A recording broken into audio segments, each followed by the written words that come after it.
Senhor Jesus, Divino Mestre, que as tuas bênçãos de paz, compaixão, misericórdia nos envolvam, para que nós possamos aqui em conjunto obter os melhores resultados do estudo da noite, capacitando-nos para uma vivência cada vez mais qualificada dos teus ensinamentos no nosso dia a dia perante os irmãos e a humanidade.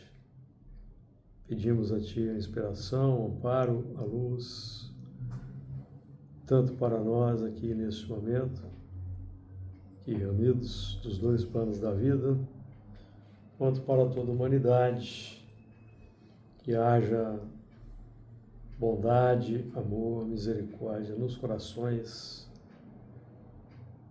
para que todos os conflitos sejam solucionados, finalizados, as guerras, a violência, e o nosso orbe alcance com mais rapidez o plano da regeneração. Que as tuas virtudes possam ser o padrão a ser exemplificado por cada um de nós na nossa caminhada. Que assim seja. Muito bem. Então, dando continuidade ao estudo Gênesis desta noite. Tem uma folha sobrando, Júlio? Não, 30 não tem mais não.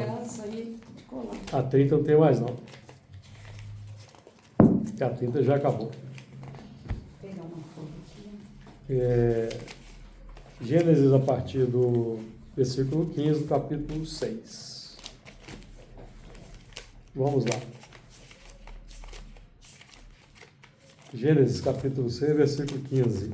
E desta maneira farás de 300 côvados o comprimento da arca, e de 50 côvados a sua largura, e de 30 côvados a sua altura. Farás na arca uma janela, e de um côvado a acabarás em cima, e a porta da arca porás ao seu lado. Far-lhe-ás andares baixos, segundos e terceiros. Porque eis que eu trago um dilúvio de água sobre a terra, para desfazer toda a carne em que há espírito de vida debaixo dos céus. Tudo o que há na terra expirará. Mas contigo estabelecerei o meu pacto. E entrarás na arca tu e os teus filhos, e a tua mulher, e as mulheres de teus filhos contigo. E de tudo que vive, e de toda a carne, 2 de cada espécie meterás na arca, para os conservares vivos contigo. Macho e fêmea serão. Das aves conforme a sua espécie, dos animais conforme a sua espécie, de todo réptil da terra conforme a sua espécie. 2 de cada espécie virão a ti, para os conservares em vida. Tu toma para ti de toda a comida que se come, e ajunta-a para ti, e te será para mantimento, para ti e para eles. Assim fez Noé, conforme tudo o que Deus lhe mandou, assim o fez. Então, nós encerramos já o estudo do versículo 14, vamos partir então para esse versículo 15. E desta maneira a farás. Lembrando que nós estamos aqui trabalhando a arca, já anunciada no versículo 14. E desta maneira a farás, de 300 côvados o comprimento da arca, e de 50 côvados a sua largura, e de 30 côvados a sua altura. Como sempre, nós temos inicialmente o chamado aí à observância do mandamento, adotando, aplicando a virtude da obediência que nós já desenvolvemos. Nós já sabemos o que é obedecer, porque, de um modo geral, nós obedecemos primeiramente aos nossos impulsos, aos nossos desejos, às nossas emoções. Então, obediência é uma virtude que nós vamos desenvolvendo naturalmente ao longo da evolução. E na faixa da humanidade nós vamos, então, tomar conhecimento, consciência dessa virtude que está subjacente. Só que no caso da humanidade, no nosso plano da humanidade, já conscientes, já instruídos quanto ao que devemos fazer, mas não fazemos ainda, principalmente quando nós não fazemos por má vontade, nós vamos nos associar com os espíritos desencarnados, na pauta da influência oculta que permeia naturalmente a humanidade. Então é importante a obediência aos mandamentos e aos ensinamentos para que nós possamos nos contrapor às insinuações da nossa concupiscência, que trazem consigo os espíritos associados. Então é importante. E desta maneira farás. Então é um mandamento. É um imperativo. O imperativo ele indica também, assim, o que você está falando, que qualquer coisa fora disso aqui não vai ser bom para quem está assumindo o risco. Né? Nós já conhecemos os mandamentos, né? A lei de Deus já está na consciência. Que ela vai estar na consciência quando a consciência se abre, o pensamento contínuo se abre, a razão se abre, e nós então vamos receber as diretrizes para domar os instintos.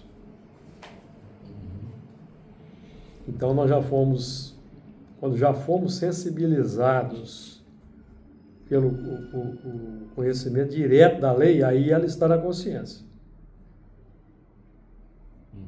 Está na consciência, faz parte do conjunto de pensamentos que nos norteiam na vida. Certo? Não estamos falando aqui da lei natural que nos impele, porque a lei natural nos impele ao longo da evolução de forma natural, determinística, inconsciente para nós, de dentro para fora, não de fora para dentro. De dentro para fora. E na faixa da humanidade nós vamos tomar conhecimento, consciência dessas leis. São as leis naturais, nós estudamos aqui no Livro dos Espíritos, lei de liberdade, lei de destruição, nós sempre falamos e vamos enfatizar que se trata dos nossos instintos naturais. Instinto de liberdade, instinto de destruição, instinto de conservação, instinto do trabalho, que é o de agir, trabalhar, operar, instinto de reprodução, o instinto natural da igualdade, todos somos iguais, somos diferentes, e que existe, na faixa da humanidade, nós vamos tomar consciência que existe uma lei de justiça e de amor, que são a fonte desses instintos primários, porque somos frutos da criação divina, Deus é infinitamente sábio, então Ele já nos dotou das prerrogativas que vão nos impulsionar pelo progresso. Tá certo? O assunto não é muito fácil de ser abordado, não, mas é importante a gente frisar que a lei só está inscrita na consciência quando a consciência se abre, nós vamos entender o que é lei. Aí ela está na consciência. Para facilitar o entendimento, para a gente acelerar o entendimento, é que os mais adiantados auxiliam os menos adiantados. Os mais adiantados reencarnam em meio aos menos adiantados e vão instruindo, trazendo as revelações. Que os espíritos são uma das leis da natureza. Então o mecanismo é sábio. Porque vamos supor que os espíritos tivessem que sempre conviver com seus iguais em pé de igualdade e evolução. O progresso seria muito lento.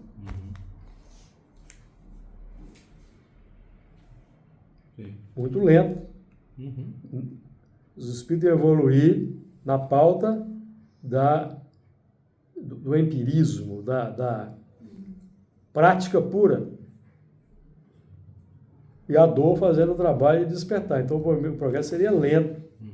Então, o contato social, a lei de sociedade, o instinto de sociedade, o instinto gregário, é uma força natural para que exatamente haja essa miscigenação, promove um progresso mais acelerado.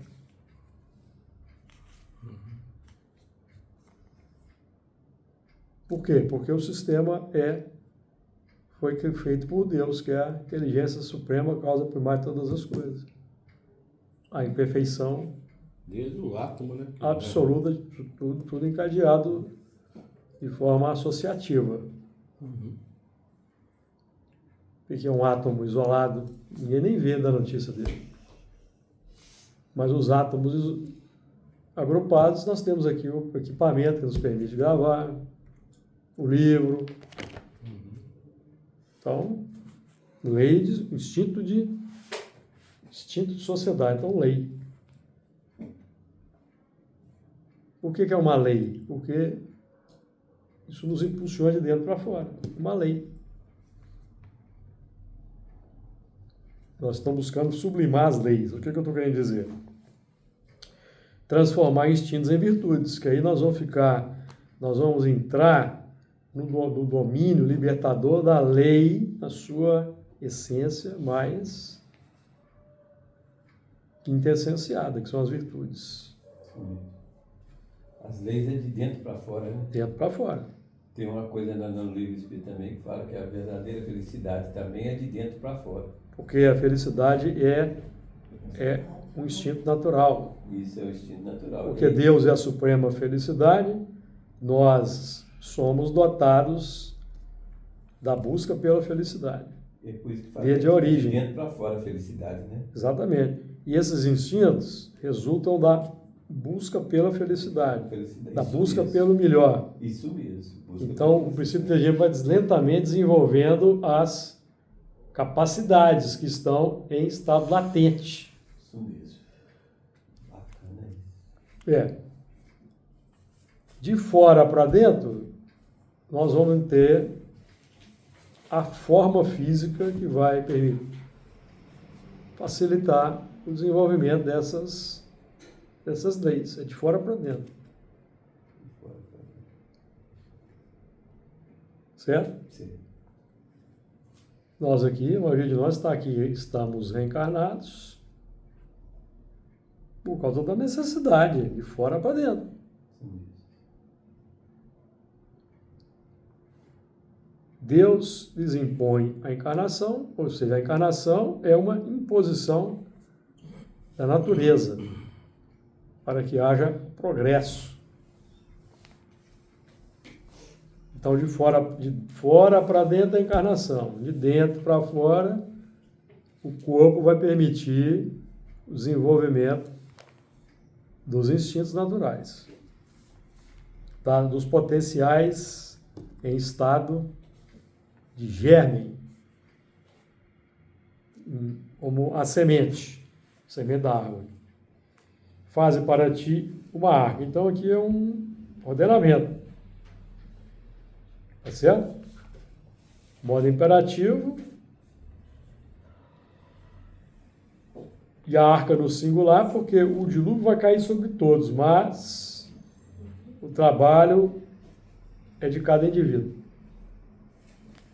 Então, quando tem um fenômeno de destruição em maior escala, esse fenômeno atinge todo mundo que está naquele âmbito. Aí nós vamos ter os que se comprometeram no passado e precisam daquela dor e expiação, os que pediram aquele tipo de prova, e em meio a eles os missionários, para dar exemplo de coragem e de fé perante as adversidades. Porque não tem como fazer uma separação. Não, nós vamos elaborar aqui uma destruição da natureza que vai pegar só quem deve, não tem como. Porque a sociedade não está segmentada em nichos de afinidades, não. De grau de evolução, não. Todos estão miscigenados. Para um promover o outro. Exatamente. O exemplo de um vai impactar o outro. O desespero de um vai ser motivo de paciência e resignação para o outro. O desespero de um vai proporcionar que o outro desenvolva compaixão, empatia, misericórdia. Então, diversas virtudes vão sendo desenvolvidas nesse torvelinho, nesse meio. E a virtude que cada um individualmente exemplifica serve de padrão de conduta para o outro. E às vezes um já avançou na misericórdia, mas o outro não.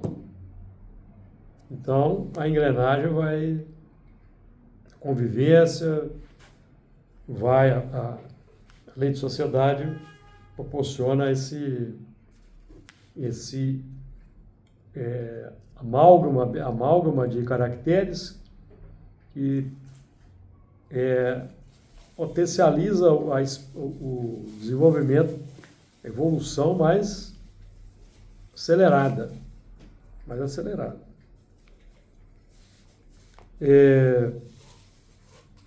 E desta maneira farás de 300 côvados o comprimento da arca, de 50 côvados a sua largura, 30 côvados a sua altura. Então, desta maneira farás. Aqui, nessas medidas aqui, nós vamos encontrar a dinâmica da evolução. E o padrão para essa dinâmica de evolução, o Evangelho. Então, Jesus é o padrão de engenharia e arquitetura para a arca. Padrão de engenharia e arquitetura para a arca. Então, para quem quiser, tem olhos de ver, principalmente ouvidos de ouvir, Jesus é o modelo e guia, é o padrão. O mundo está repleto de modelos. Cada um de nós é modelo para alguém.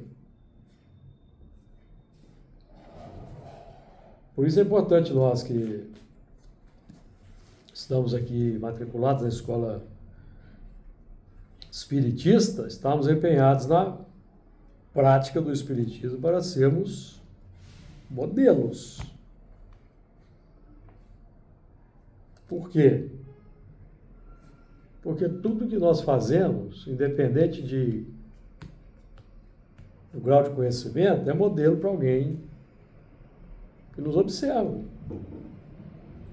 Então, por isso que é importante a nossa acreditarmos, certo? Acreditarmos na doutrina espírita. E eu estou falando aqui não é acreditar de maneira mística,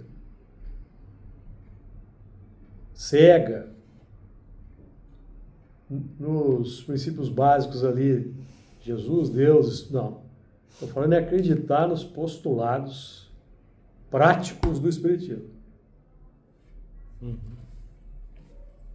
Postulados práticos. Porque se eu não adianta nada acreditar em tudo aquilo ali e não praticar. Então, não serve para nada.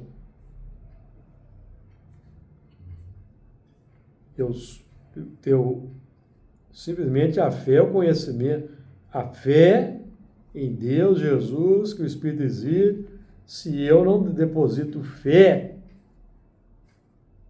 no ensinamento prático. Viver conforme aquilo, né? Porque a fé, segundo os Espíritos, é a vontade de querer e a certeza de que essa vontade vai obter satisfação. Por quê? Isso é importante, porque nós naturalmente depositamos fé no que nós queremos. O que nós queremos de forma consciente e o que nós queremos de forma automática. Certo?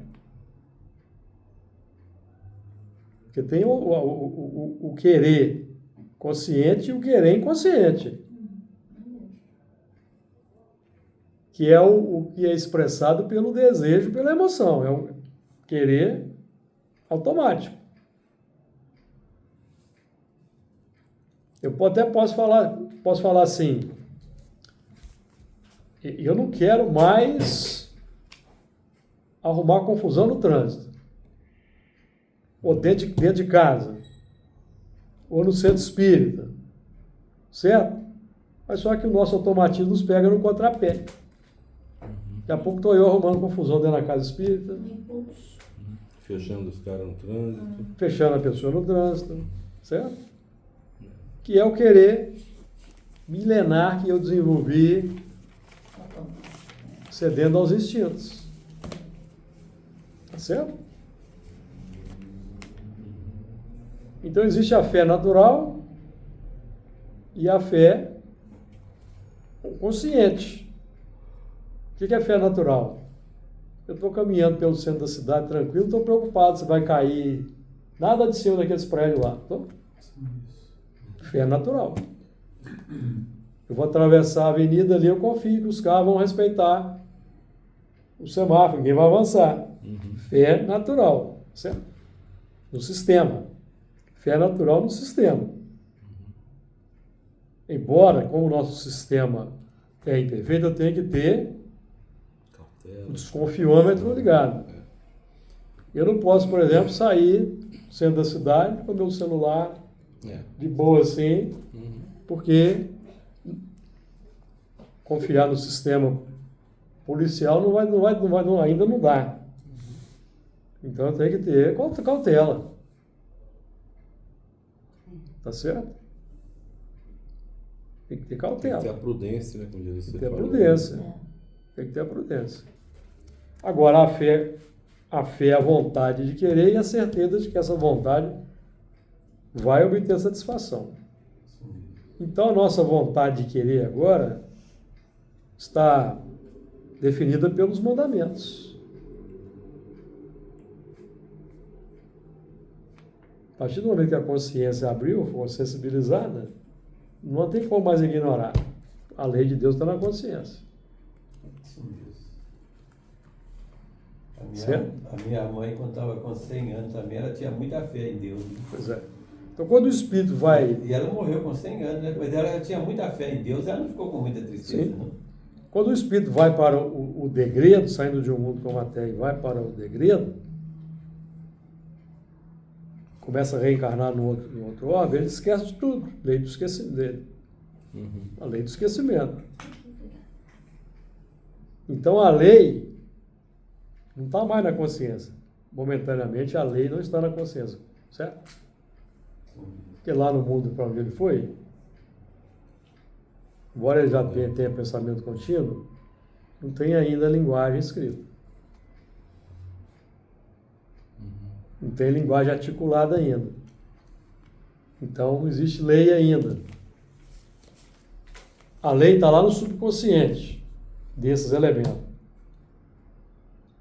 Que no convívio, no contato social com os embrutecidos por natureza, as leis vão emergindo, as intuições vão emergindo, os insights vão emergindo. Linguagem vai sendo criada de novo, os sinais, os símbolos, até que um dia começa a pôr no papel a lei. Aí vem um revelador. Ah, tudo bem, essa lei que vocês aí relembraram ao longo do tempo tá boa, mas aqui nós estamos trazendo agora aqui o código por excelência para nortear todas as leis. Aí, Moisés, os 10 mandamentos. Bem sintético, bem simples, que é para não ter problema interpretativo. Não tem casuísmo. Não farás isso. Não farás aquilo. Certo? Que é para a pessoa conter os instintos.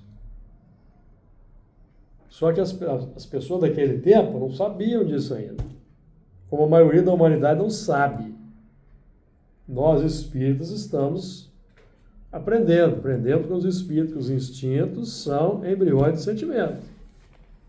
Qual a porcentagem da humanidade que sabe disso? Entre os espíritas, nem todo espírita vai dominar esse conceito, né? Uma vez eu fazendo uma palestra, e a pessoa me criticou que você fala muito de instinto. Eu falo muito de instinto porque está tudo aqui no Evangelho segundo o Espiritismo, livro dos Espíritos. Você sabe o que é instinto? Está escrito aqui, está cheio disso aqui. Então, como é que você vai fugir de falar de instinto? Se eles são embriões de sentimento, você tem que saber o que é instinto, para você desenvolver o sentimento. Como é que você vai desenvolver o sentimento se você não sabe o que é instinto? Qual a gênese do instinto? Como ele foi desenvolvido? A mesma força que desenvolveu o instinto vai desenvolver a virtude. Qual que é? O hábito. É o hábito. Certo? Então, para eu desenvolver o altruísmo que combate o egoísmo, eu tenho que praticar os ensinamentos, os mandamentos. Não matarás, não roubarás, não adulterarás, não cobiçarás, não dirás falso testemunho. Amarás a Deus sobre todas as coisas, que é depositar a fé no ensinamento. Porque Deus é abstrato. Para nós, Deus é abstrato, mas o ensinamento é concreto. O ensinamento é uma diretriz concreta. Então, eu tenho que acreditar no ensinamento. Praticá-lo. Talvez por isso que a gente precisa da reencarnação, né? Você precisa primeiro Reencarnação. igual criança pequena, tem que ter a concretude para depois entender. Porque se abstrato, né? nós aprendemos com os espíritos que nós evoluímos desde o átomo, mineral, vegetal, animal, mineral, se não tem reencarnação, não tem nem universo. Para que vai servir o átomo? Já na base já morreu. Acabou. Não tem universo.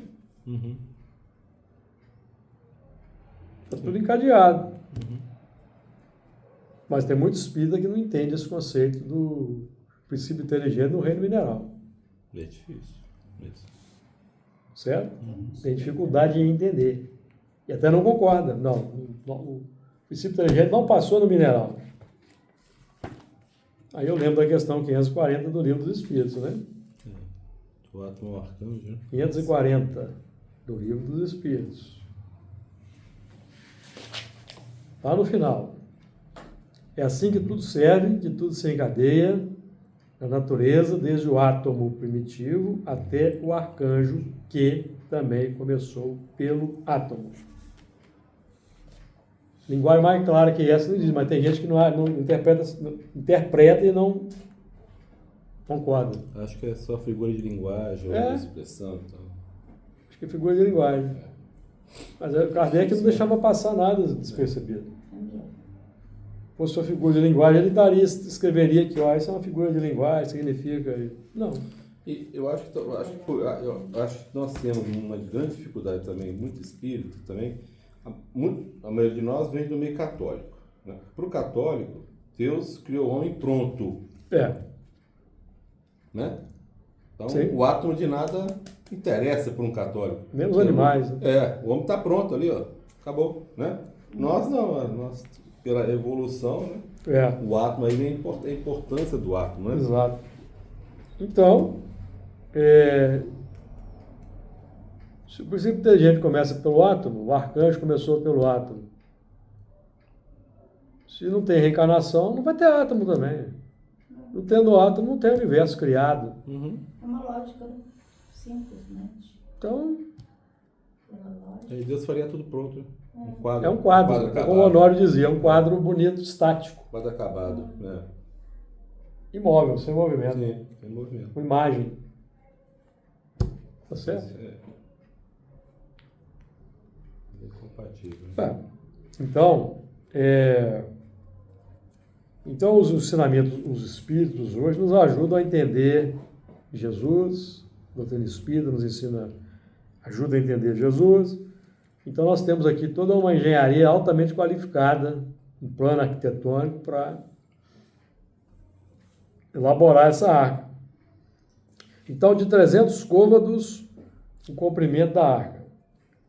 O 3 é a dinâmica da evolução. 3.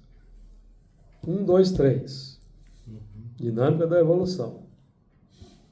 O 1 representa o ensinamento filosófico, unidade divina ou informação. O 2 define o casal primordial que nós temos estudado aqui em Gênesis, razão e sentimento. E vão formar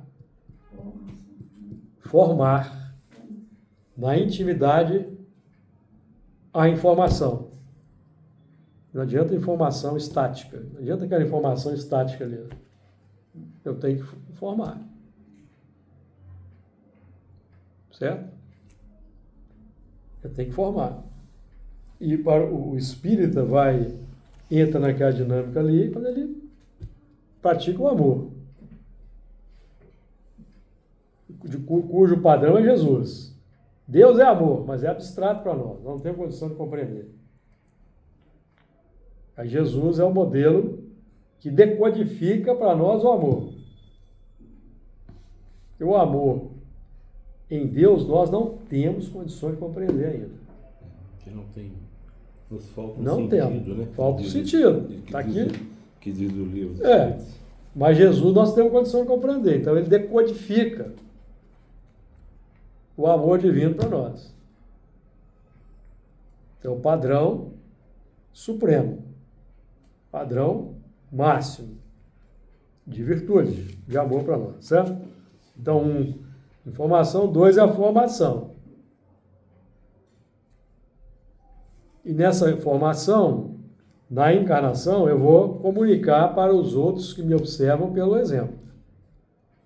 E o 3 é a transformação. Quando eu sou eficiente no processo, é a transformação. Então, 1 mais 2 é igual a 3. 1 mais 2 é igual a 3. Pai, Filho, Espírito Santo. Pai, mandamento. O Filho opera, né? Razão e sentimento. E o resultado é o Espírito Santo. 3. O Espírito Santificado. Então, a dinâmica da evolução.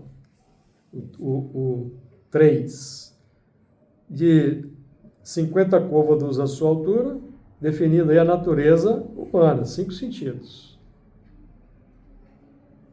Porque isso aqui só o ser humano é que entende. Não adianta você querer ensinar isso para um animal, não vai conseguir.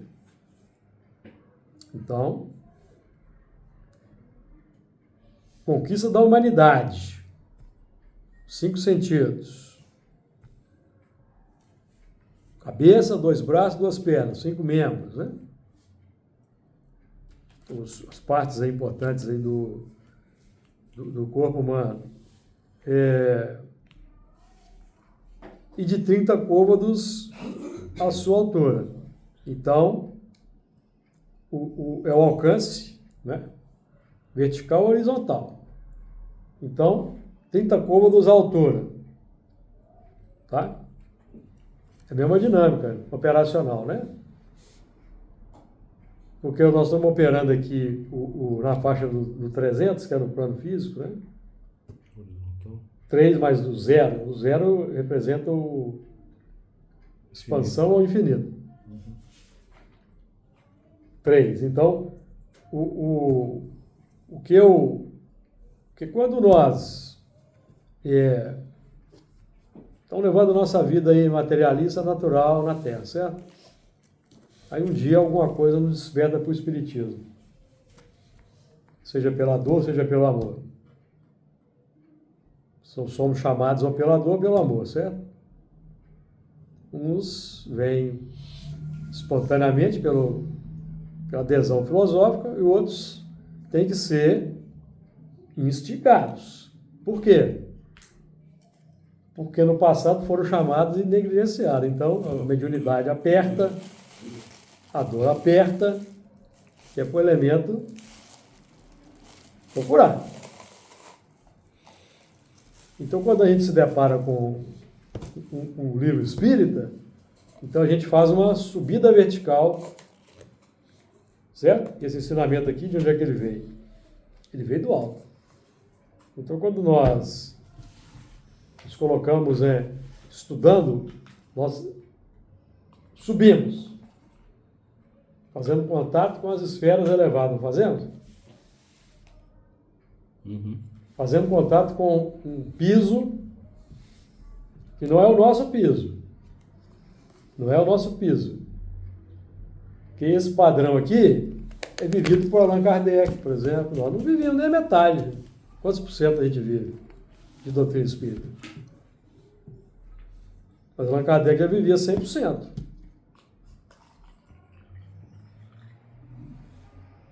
Certo, gente? Que a pessoa que traz uma revelação desse quilate é porque ela já vive foi preparado lá, já vive, vai vir para cá para ser o instrumento da revelação. E como foi natural, né, o processo... Por que uns desviam e não dão conta? Por que muitos conviveram com Kardec, tinham envergadura intelectual e não conseguiram? Distorceram. Por quê? Porque eles não vivenciam esse padrão aqui ainda, não conseguiram. Não vivenciavam e não abriram o coração para vivenciar. Então, distorceram, abriram outros tipos de pesquisa. Isso aqui está muito religioso, isso aqui não tem que ser muito mais científico. Tira Jesus do contexto, tira Deus. Tira Kardec, certo? Cria uma filosofia própria. Temos técnicos, sem Jesus. Aí tira Jesus também? Tira. Tem aí no nosso... Isso que Jesus falou, né? Conhecereis a verdade. Tem. Conhecereis a verdade nos libertará. Desde que ela seja interiorizada. Se ela não for interiorizada, ela é só uma informação que passa aqui, eu não concordo com isso. Então tem que ser... Por isso que tem que aplicar a fé. A fé com a vontade de querer que esse ensinamento aqui, ele seja desenvolvido no meu coração, não é do próximo, não. O Emmanuel fala até no Consolador, né, que o Evangelho sem o Espiritismo está fadado a desaparecer. Exatamente. Tem jeito. Não tem como, não. Então, não subiu ao céu, senão o que desceu do céu, vai dizer Jesus, certo? Então, a gente estuda o Espiritismo, a gente sobe lá no céu. Nossa, que maravilha, as esferas espirituais, os espíritos puros, olha as colônias, olha que maravilha, os outros mundos. Mas eu tenho que descer para a Terra, praticar aqui na Terra, para conquistar o direito de habitar lá.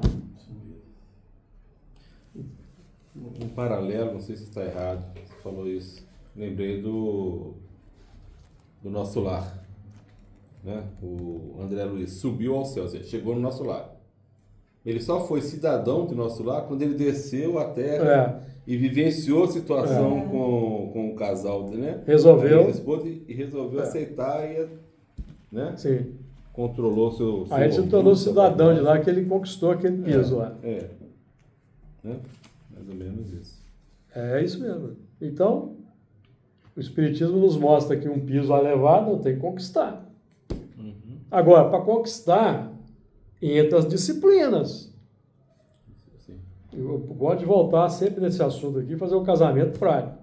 Então, o trabalho mediúnico é um laboratório prático da disciplina, para a gente conquistar esse piso.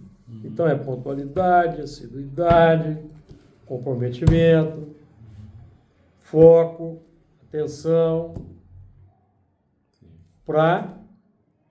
porque se eu não tiver, vamos raciocinar aqui, assiduidade, pontualidade.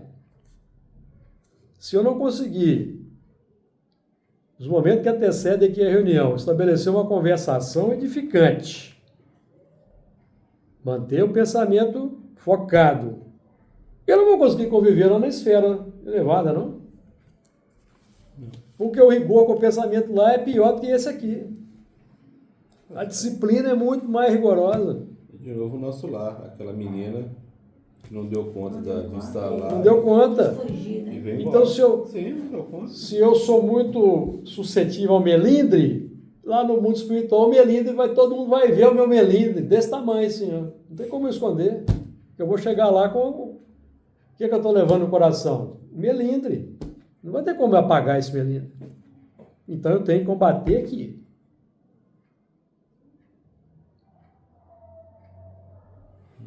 Treinamento do pensamento aqui. Não é isso?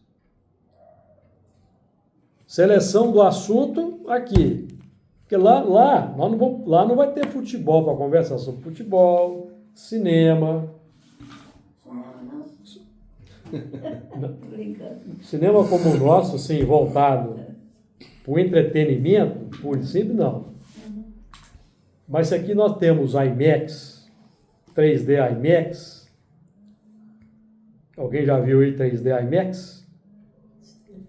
Tem um telefone aí, ó. Alguém já viu aí 3D IMAX? Lá é 3D IMAX holográfico.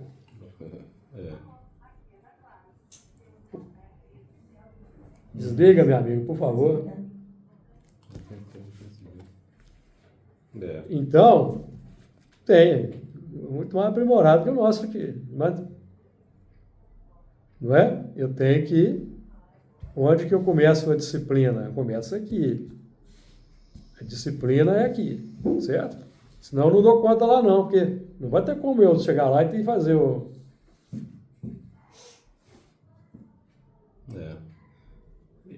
Porque lá eu vou fazer um exercício periférico lá, né? Eu tenho que voltar para a encarnação para consolidar. Então já vamos consolidar daqui. Que quando voltar depois para outras coisas. Né? Então a gente tem que aproveitar o laboratório. Oi? Menos um problema. Menos um problema. Não é? É porque essa disciplina, quando o André Luiz nos chama atenção no livro Desobsessão, essa disciplina, ela desenvolve virtudes. E a virtude vai nos acompanhar para todo lado. Então, se a gente não causa confusão na seara espírita, nós não vamos causar confusão lá fora. Porque nós vamos levar lá para fora a conquista. Ou vocês acham que não? Agora, se eu não consigo me livrar da confusão lá de fora, eu quero trazer ela aqui para dentro. Que é aquele negócio que eu falei, o querer consciente e o querer inconsciente. Certo? Aí o elemento já chega assim, não gosta daquele dirigente, né? Ele é muito rigoroso. Pronto, uma confusão.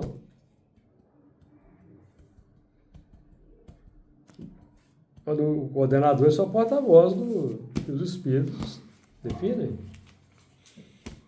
Que também está no mesmo processo de busca pelo desenvolvimento, evidentemente. Então, importante, né? Nós estamos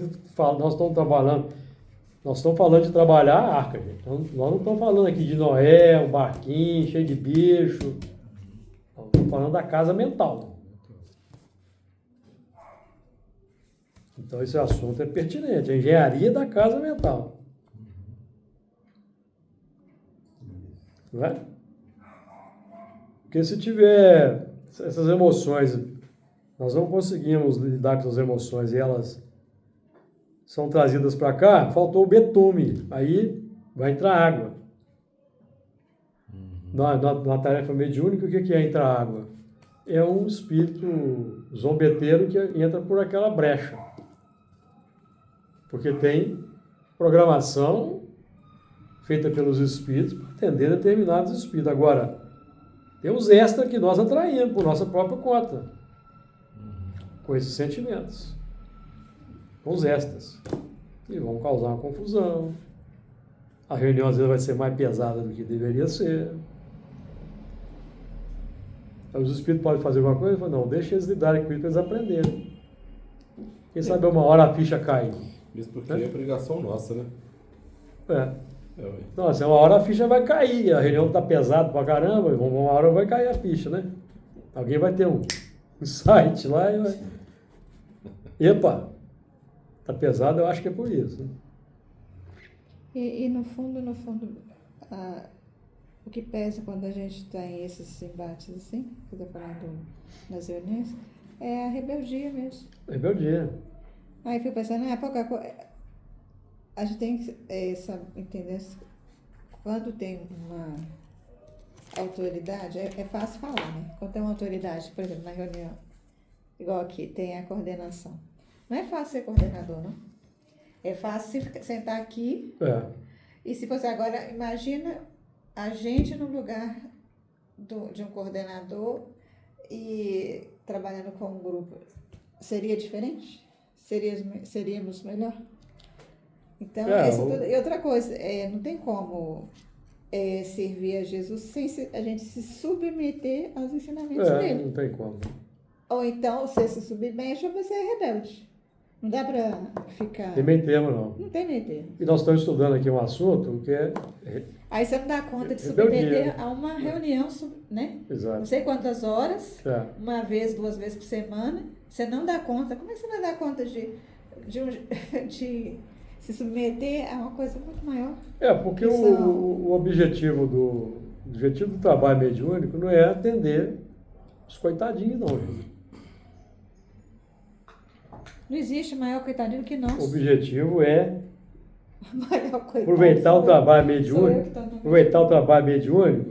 para a gente sanear a nossa condição de ser coitado. Sim. Aí pensa que assim, nossa, desenvolver os bons sentimentos. Eu vou lá para ajudar meus irmãos. O mais ajudado é você. Que eu sei, exatamente. É você que está nessa condição. É lógico. É lógico. Por que a gente está na... Por que tem os coordenadores? Os coordenadores são pessoas que no passado coordenaram batalha, invasão, destruição. E eu não tenho nada a ver então com isso. Então tem que corrigir hoje a coisa. E eu estou na reunião não é por causa de coordenador, é por causa de Jesus. Aí porque cada um já tem o seu mal lá do dia. Cada um exatamente. O meu, eu já não dou conta nem da minha vida. Se o coordenador... Vamos partir para o exercício. Se o coordenador é difícil, vamos aproveitar o coordenador para desenvolver paciência com ele. Porque o que a gente vê nas casas espíritas é que eu vou sair de lá que aquele presidente lá é assim, aquela reunião com o coordenador é assado, lá na sopa tem um lá que é difícil, lá não sei aonde. Então a pessoa não consegue se adaptar, ela vai para outra casa espírita. É o que acontece lá na outra casa espírita. A pessoa quer arrumar E na confusão. verdade, quando, A pessoa quer arrumar confusão lá. Aqui, infelizmente, já aconteceu de pessoas arrumarem confusão aqui. Vieram de outra casa para cá e arrumaram confusão aqui. E já não estão aqui mais, já saíram também. e se a gente não tem paciência, porque é a paciência que está faltando. Vai. É em mim, não é nele, não. Exato. É em mim. Tem que aproveitar. O outro pode fazer o que quiser, né? Aproveitar, construir uma história naquela casa espírita. Construir uma história naquela casa espírita. O presidente é passageiro. Amanhã não vai ser outro. Uma hora ele vai desencarnar. O coordenador também vai desencarnar uma hora. E a gente, como integrante, também vamos encarnar. Então, Exato. cada um Então, aproveitar seu tempo, né? é criar uma história, Né? criar uma história naquela instituição espírita. Qual o seu Aproveitou lugar, a história, desenvolveu as virtudes e... E como Qual que é o seu legado? no livro do Espírito fala assim, né, que o maior problema da humanidade é o egoísmo e o orgulho, como nós estamos aqui, a gente já amenizou um pouquinho o egoísmo. Nós estamos oferecendo, nós somos capazes de oferecer o nosso tempo para os outros. O problema é que está sendo o orgulho, então. Exato. Está pegando na gente. Agora que alguém fica um orgulho ferido, e aí eu não dou conta de superar aquilo, cai fora. Né? É um sentimento a ser trabalhado É o sentimento. aqui na gente. O sentimento Todas as esferas. O sentimento é a mola mestra, é o alvo, certo? E em todos os trabalhos. Né? A gente vê, participa de outros trabalhos aqui da casa, né? A gente vê que o orgulho é uma dificuldade nossa para O superar. orgulho é. Né? Falta de humildade. Já ia falar. É? Humildade. Estão juntos, né? Está bem Eu entrelaçado. acho que estão juntos, né? Desenvolver. É a face, né? É a outra face. Quando você é orgulhoso, é porque você não tem humildade. Exato. É a Exato. face da moeda. Um elimina o outro. A outra face da moeda. Um elimina. Lei de conservação e lei de destruição. Sim. Se eu conservo o orgulho, eu destruo o egoísmo. Estiola a semente. A semente caiu num solo árido. É. Aí vamos levar para uma dimensão mais coisa. Por exemplo, quando a gente. Aquela cena assim, Barrabás ou quem? Jesus ou Barrabás? Jesus ou Barrabás? Jesus ou Barrabás. Aí quando a gente está aqui no coisa e larga a casa por causa de pastor, por causa de padre, por causa de não sei o quê, papapá, você escolheu Barrabás de novo. Sim, Outra vez. de novo. Falei assim, tchau, Jesus, estou nem para você. Acima de você estou eu, porque Meu eu ego, não posso me lembrar que ninguém pode fazer nada. O meu ego que está contra- acima de tudo. Que me contraria, não. Porque, então, tchau, Jesus de É novo. aquele o vamos mas, ver né? outro O lugar. mas de Jesus. O mas e os né? discípulos. É. E a gente fica horrorizado, né? Nossa, Impressionante, Barrabás, isso. Jesus. Mesma coisa. Então, gente, nós vamos falar mais da arca, né, mais à frente. E nós, então, encerramos esse versículo 15 hoje. Semana que vem nós vamos partir para o 16, página 31, já distribuí. Né? 31. Todo mundo já tem. Você tem, né? Certo? Vou pegar essa. Anotei.